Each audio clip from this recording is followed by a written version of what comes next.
नमस्कार विद्यार्थी मित्रांनो, स्वागत आहे तुमचं चालू घडामोडीवाला या युट्यूब चॅनलमध्ये. मित्रांनो, पोलीस भरती सर्व एमपीएससी तसेच इतर सर्व स्पर्धा परीक्षांसाठी उपयुक्त असणाऱ्या चालू घडामोडी तुम्हाला मिळणाऱ्या पीडीएफ स्वरूपात अगदी मोफत आणि क्विज स्वरूपात सुद्धा आपल्या टेलिग्राम चॅनलवर. त्यासाठी चालू घडामोडीवाला टेलिग्राम चॅनल जॉईन करा. आपण दररोज सकाळी 6 वाजता चालू घडामोडीचे व्हिडिओ घेऊन येत असतो. आजचा आपला व्हिडिओ आहे एमपीएससी ग्रुप बी पेपर विश्लेषण 2026. काल 14 जूनला जो पेपर पार पडला त्याच्या आपण 5 भागामध्ये 20-20 प्रश्नाचे एक व्हिडिओ, उत्तर, त्याचा प्रत्येक इतर पर्यायाचा अनालिसिस, आयोगाची आन्सर की याचा सविस्तर उहापोह कमी वेळात करणार आहोत, कारण आपण कटिबद्ध आहोत कमी वेळात जास्त अभ्यास करण्यासाठी. सुरुवात करूया आजच्या व्हिडिओला. बघा, आयोगाचा पहिला प्रश्न होता. आपण ग्रुप बी सेट घेतलेला आहे, ठीक आहे. ABCD नुसार प्रश्न क्रमांक वेगवेगळे असू शकतात, पण प्रश्न तेच आहे. तर पुढील कोणते विधान चुकीचे आहे असा पहिला प्रश्न होता. आणि विधान होते भगतसिंग व राजगुरू यांनी सॉन्डर्स या ब्रिटिश अधिकाऱ्याची हत्या केली. अगदी बरोबर आहे. नाशिकच्या जिल्हाधिकारी जॅक्सनची हत्या अनंत लक्ष्मण कान्हेरे यांनी केली. हे विधान सुद्धा बरोबर आहे. मुंबईचा कमिशनर रँड यांची हत्या चाफेकरांनी केली. हे विधान चुकीचं आहे. बऱ्याचदा इथं कन्फ्युज होण्यासारखं आहे, मात्र या ठिकाणी आपण बघू शकतो मुंबईचा कमिशनर नव्हता, पुण्याचा प्लेग कमिशनर होता, त्यामुळे फक्त क असं या प्रश्नाचं उत्तर आहे. तर पर्याय अ बरोबर आहे, फक्त क.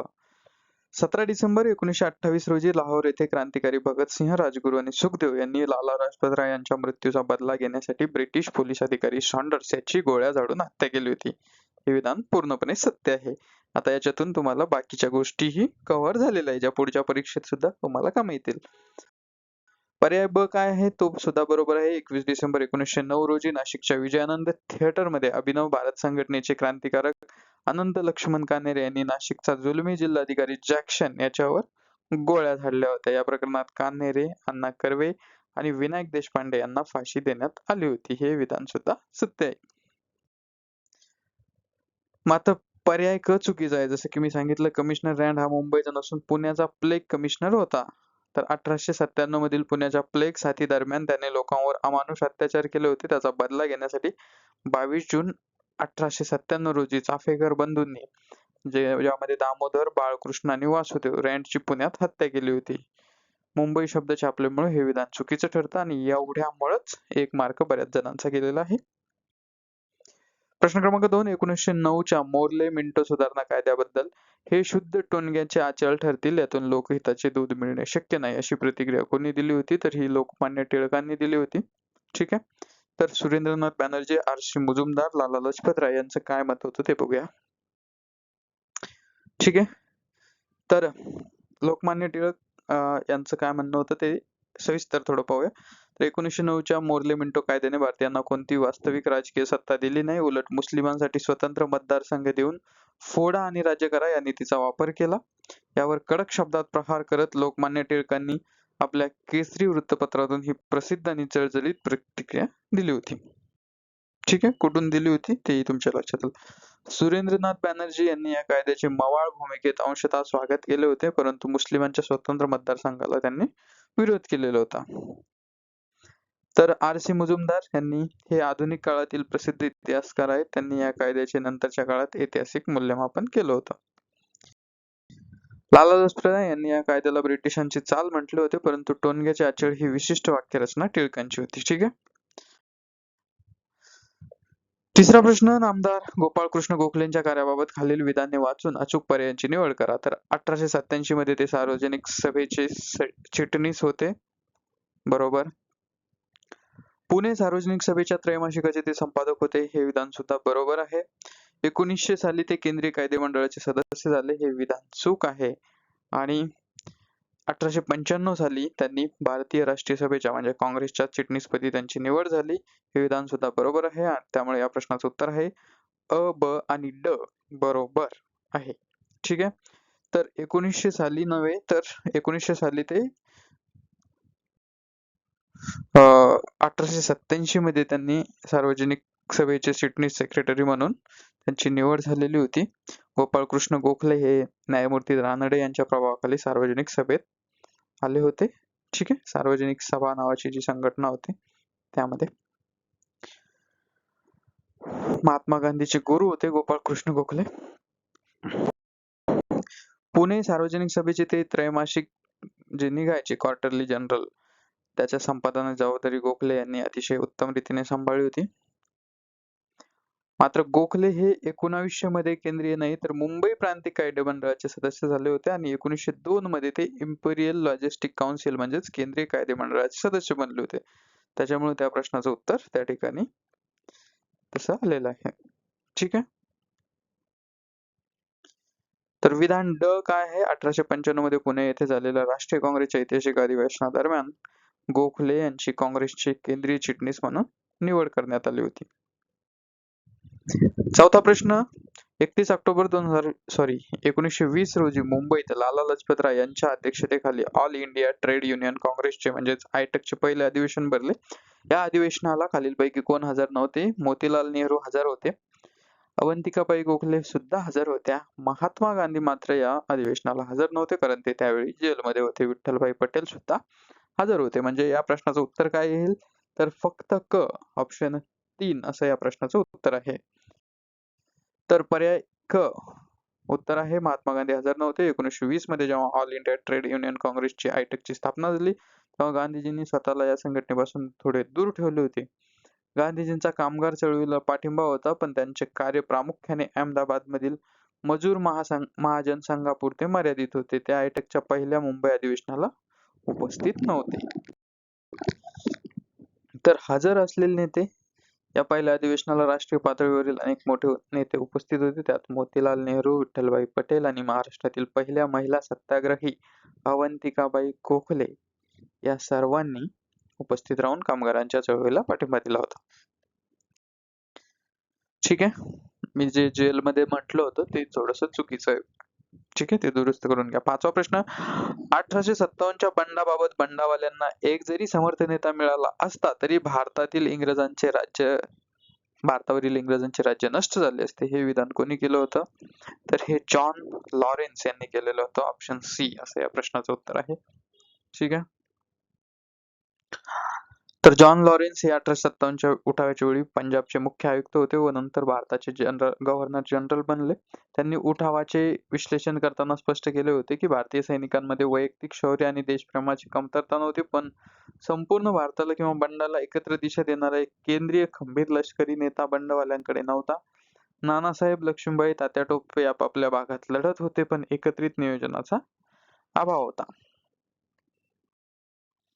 लॉर्ड कॅनिंग हे 1857च्या उठावाच्या वेळीचे भारताचे गव्हर्नर जनरल होते. त्यांनी उठाव शांत करण्यासाठी दयेचे धोरण राबवले होते. तर सर ह्यू रोज यांनी झाशीच्या राणीविरुद्ध ब्रिटिश सैन्याचे नेतृत्व केले होते. त्यांनी राणी लक्ष्मीबाई बद्दल बंडवाल्यांमधील एकमेव मर्द असे उद्गार काढले होते.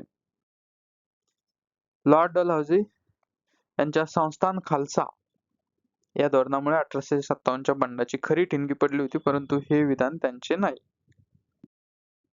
प्रश्न क्रमांक 6, लोकमान्य टिळकांनी पेत, रायफली व काडतुसे बनविण्याचे शिक्षण घेण्यासाठी टिंबटिंब यांना नेपाळ येथे पाठवले होते. तर हनुमंतराव कुलकर्णी आणि कृष्णाजी प्रभाकर खाडीलकर या दोघांना लोकमान्य टिळकांनी नेपाळमध्ये पाठवलेलं होतं. ठीक आहे. तर लोकमान्य टिळकांचा इंग्रजाविरुद्ध केवळ सनदशीर मार्गावर विश्वास नव्हता. त्यांनी सशस्त्र क्रांतीसाठी नेपाळचे राजा आणि तिथल्या नेत्यांशी गुप्त संधान साधलेलं होतं. नेपाळमध्ये बंदुका आणि काडतुसे बनवण्याचा कारखाना सुरू करण्यासाठी टिळकांनी आपले सर्वात विश्वासू सहकारी आणि प्रसिद्ध नाटककार कृष्णाजी प्रभाकर खाडीलकर आणि हनुमंतराव कुलकर्णी यांना गुप्तपणे नेपाळला पाठवले होते. तिथे त्यांनी नेपाळ टाइम्स नावाचा छापखाना सुरू करून त्याआड हा शस्त्र कारखाना सुरू करण्याचा प्रयत्न केला होता. तर इतर व्यक्तींची माहिती दादासाहेब खापर्डे आणि नची केळकर हे टिळकांचे राजकीय आणि मवाळ जहाल चर्चांचे काम पाहत होते. प्रश्न क्रमांक 7, वसाहतवादामुळे भारतात खालीलप्रमाणे कोणते परिवर्तन घडून आले? आणि राष्ट्रवादाची भावना वाढीस लागले. हे अगदी बरोबर आहे. मध्ययुगीन राजवटींचा शेवट झाला. हे सुद्धा बरोबर आहे. तर भारतात नागरीकरणाचा वेग वाढला.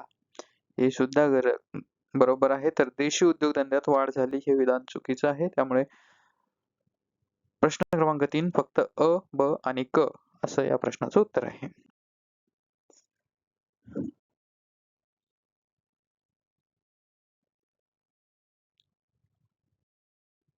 प्रश्न क्रमांक 8.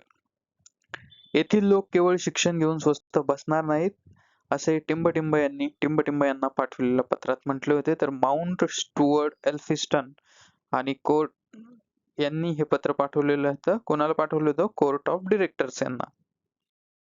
ठीक आहे. तर मुंबई प्रांताचे पहिले गव्हर्नर होते माउंट स्टुअर्ट एल्फिन्स्टन. ठीक आहे. मुंबईला एल्फिन्स्टन रोड रेल्वे स्टेशन आजही आपल्याला बघायला मिळतं. यांना शिक्षणाबाबत दूरदर्शी इशारा दिला होता. प्रश्न क्रमांक 9. खालील माहितीवरून समाज सुधारक ओळखा. ते एल्फिन्स्टन कॉलेजमध्ये असिस्टंट प्रोफेसर होते. त्यांनी इसवी सन 1840 मध्ये दिग्दर्शन नावाचे पहिले मराठी मासिक सुरू केले. ब्रिटिश सरकारने त्यांची 1840 मध्ये जस्टिस ऑफ द पीस म्हणून नेमणूक केली. Option A, B, C. तर या प्रश्नाचं उत्तर आहे बाळशास्त्री जांभेकर. ऑप्शन ए किंवा एक, पर्याय एक, बाळशास्त्री जांभेकर. ठीक आहे.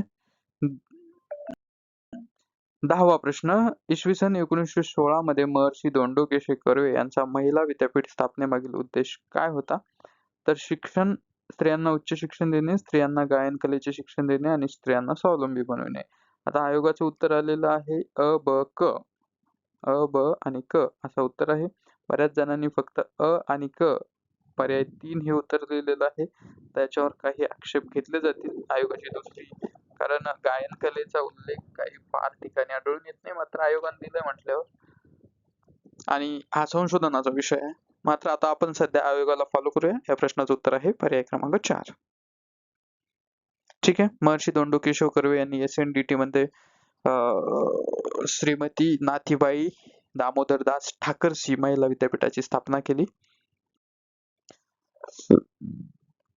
प्रश्न क्रमांक 11. खालीलपैकी कोणती जोडी शहरी एकत्रीकरण या संकल्पनेत येते? आणि बघितल्यावरच पटकन उत्तर आलं पाहिजे मुंबई नवी मुंबई, कारण शहरी एकत्रीकरण म्हणजे दोन शहर आहेत, वेगवेगळे आहेत, परंतु दोघांमध्ये काहीच वेगळे नाही, एकाला एक जोडलेले आहेत. ठीक आहे. तर शहर एकत्रीकरण किंवा नागरी संकुलन म्हणजे जेव्हा दोन किंवा अधिक शहरं भौगोलिकदृष्ट्या एकमेकांना इतकी जोडली जातात की त्यांच्यामधील मोकळी जागा किंवा ग्रामीण भाग संपून जातो आणि ते एक सलग महाकाय नागरिक क्षेत्र बनते. मुंबई, नवी मुंबई आणि ठाणे परिसर हा लोकल रेल्वे, रस्ते आणि पायाभूत सुविधांनी एकमेकांना पूर्णपणे जोडलेला देशातील सर्वात मोठा नागरी एकत्रीकरण परिसर आहे. इतर पर्यायांचे विश्लेषण. ठाणे, नाशिक यांच्यामध्ये कसारा घाट आणि मोठा ग्रामीण डोंगराळ भाग येतो. ठीक आहे. तर सातारा, सांगली आणि नागपूर, चंद्रपूर या शहरांमध्ये शेकडो किलोमीटरचे अंतर असून मध्ये शेती, ग्रामीण भाग येतो, त्यामुळे याचा काही संबंधच नाही. प्रश्न क्रमांक 12. उत्तर महाराष्ट्रातील 150 मेगावॅटचा सौर ऊर्जा प्रकल्प कोणत्या जिल्ह्यात आहे? तर हा धुळे जिल्ह्यात आहे. ऑप्शन 1 असं या प्रश्नाचं उत्तर आहे. उत्तर महाराष्ट्रातील धुळे जिल्ह्यातील साक्री येथे महावितरणचा म्हणजेच MSEDCL चा अत्यंत महत्वाकांक्षी आणि मोठा सौर ऊर्जा प्रकल्प कार्यरत आहे. या प्रकल्पाची एकूण वीज निर्मिती क्षमता 150 मेगावॅट इतकी आहे. हा प्रकल्प महाराष्ट्रातील सौर ऊर्जेच्या क्षेत्रातील मैलाचा दगड मानला जातो. इतर पर्याय. जळगाव, नाशिक आणि नंदुरबार या उत्तर महाराष्ट्रातील जिल्ह्यांमध्येही छोटे सौर प्रकल्प किंवा पवन ऊर्जा प्रकल्प आहेत, परंतु 150 मेगावॅटचा हा विशिष्ट ऐतिहासिक प्रकल्प धुळे जिल्ह्यातच येतो. प्रश्न क्रमांक 13. सियाचीन हिमनदीतील कोणती हिमनदी शोक नदीत वाहते? तर प्रश्नाचं उत्तर आहे रिमो. ऑप्शन बी. तर काराकोरम पर्वत रांगांमध्ये किंवा पर्वतरांगेत सियाचीन हिमनदी क्षेत्राच्या अगदी पूर्वेला रिमो ही हिमनदी आहे. रिमो ग्लेशियर, बर्फाची नदी. ह्या हिमनदीतून वितळणाऱ्या पाण्यातून रिमो नदी उगम पावते, जी पुढे जाऊन चिपचाप नदीला मिळते आणि पुढे शोक नदीला मिळते. तर इतर पर्याय. हिप्सर, गिलबिट बाल्टिस्तान मध्ये आहे, झेमो सिक्कीम मध्ये आहे, तर पियोंग द्रुंग लडाख मध्ये आहे. 14वा प्रश्न. जननकीय वितरणाचा विचार करा. 2001 ते 2011 या काळात महाराष्ट्रात लोकसंख्या वाढीचा दर हा 15.99% होता. बरोबर आहे. 2011च्या जनगणनेनुसार महाराष्ट्रातील मुस्लिम लोकसंख्या केवळ 10.6% होती, हे सुद्धा बरोबर आहे. केरळ राज्यात सर्वाधिक कृषी घनता आढळते, चूक आहे. 0 ते 6 वयोगटातील बाल लिंग गुणोत्तरात सर्वात कमी असणाऱ्या राज्यांमध्ये दिलेली यादी अचूक आहे, हे सुद्धा चूक आहे. तर या प्रश्नाचं उत्तर आहे प्रश्न क्रमांक 3 अ आणि ब बरोबर आहेत. तर विधान अ बरोबर, महाराष्ट्राचा दशकीय वाढ दर 15.99% आहे. मुस्लिम लोकसंख्या सुमारे 10.6% आहे. तर सर्वाधिक कृषी घनता केरळमध्ये नाही आहे. बाललिंग गुणोत्तरात सर्वात कमी हरियाणा व पंजाब आघाडीवर आहे. 15वा प्रश्न, कोकण किनारपट्टीचा जो भाग अगदी समुद्रालगत सखल सपाट मैदानी स्वरूपाचा आहे त्यास खलाटी या नावाने ओळखलं जातात. तर वलाटी, भाबर, खादर म्हणजे काय ते बघूया. कोकण किनारपट्टीच्या समुद्रालगतचा सखल सपाट वालुकामय भाग खलाटी म्हणून ओळखला जातो. तर वलाटी हा डोंगराळ भाग आहे. भाबर हिमालयात आढळतो, तर खादर उत्तर भारतातील नदीगाळ मैदानात किंवा नदीगाळ मैदानाला खादर म्हणतात. खादर पट्टा, भाबर पट्टा, वलाटी, खलाटी. प्रश्न क्रमांक 16, आंब्याचे वाण व वर्ष जुळवा. आता आपण या ठिकाणी थेट प्रश्न आणि जोडी घेतलेली आहे तुमच्या अभ्यासासाठी. रत्ना 1981 चं वाण आहे, सिंधू 1982 चं वाण आहे, कोकण रुची 1989 चं वाण आहे, तर कोकण सम्राट 2014 चं वाण आहे. बघा, रत्ना, हापूस प्लस नीलम या दोन आंब्याचा, नीलम आंबा, हापूस आंबा यांच्यापासून यांचा संकर करून एक आंबा तयार केला 1981 ला, त्याला रत्ना असं म्हणतात. तर बिनकोळेचा आंबा सिंधू हा 1982 मध्ये तयार करण्यात आला. कोकण सम्राट हा 2014 मध्ये हापूस आणि टॉमी ॲटकिन्स या दोन आंब्याचा संकर करून बनवण्यात आला. 17वा प्रश्न, चुकीच्या जोड्या ओळखा. छत्रपती संभाजीनगर, धनराजजी तम्मराज, नागपूर, भंडारा, उमरानल, अमरावती, वाशिम, एकबुर्जी, कोकण, सिंधुदुर्ग, शिवडाव. आणि या प्रश्नाचं उत्तर आहे, मला वाटतं या ठिकाणी काहीतरी थोडीशी प्रिंट मिस्टेक झालेली आहे. हा, तर या ठिकाणी छत्रपती संभाजीनगर धाराशिव असं आहे, धाराशिव. ठीक आहे. आणि तम्मराज नाही तर तावरजा आहे. नागपूर, भंडारा आणि हे उमरझरी आहे. अमरावती, वाशिम या ठिकाणी चिखली आहे आणि कोकण, सिंधुदुर्ग, शिवडाव. ठीक आहे. तर या ठिकाणी माझ्याकडून थोडीशी प्रिंट मिस्टेक झालेली आहे. ठीक आहे, हरकत नाही, कारण आपण फॉन्ट यूज करतो इंग्लिश टू मराठी, त्या ठिकाणी होऊ शकतं. तर या प्रश्नाचं उत्तर मात्र अ आणि ब असं आहे. चुकीच्या जोड्या आहेत आयोगाने दिल्यानुसार 17चं. परत एकदा कन्फर्म करू आपण आयोगाचं 17चं. ठीक आहे, 2 नंबरचा अ आणि ब या दोन्ही चुकीच्या जोड्या आहे. 18वा प्रश्न, या ठिकाणी आपण 18वा प्रश्न हा घेत आहोत.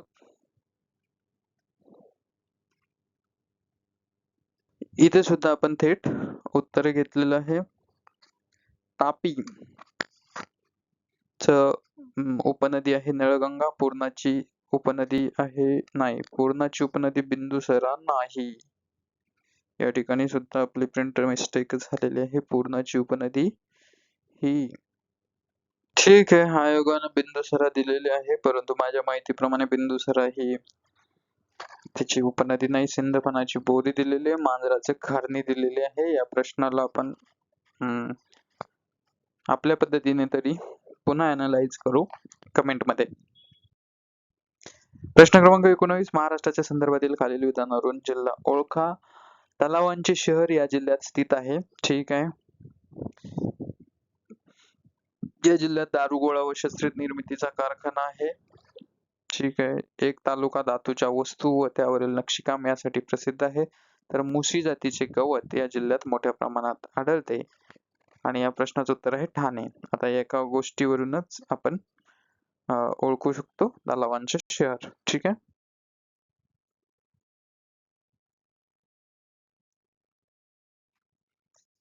प्रश्न क्रमांक 20, महाराष्ट्राच्या ईशान्य भागात खालीलपैकी कोणत्या डोंगर रांगा टेकड्या स्थित आहे? सातमाळा तर नाहीच आहे, गाळणा नाही, अक्राणी नाही, दरकेसा टेकड्या आहेत. तर याचं उत्तर आहे फक्त ड. ठीक आहे, दरकेसा टेकड्या गोंदिया जिल्ह्यात आहे, म्हणून फक्त ड हे उत्तर बरोबर.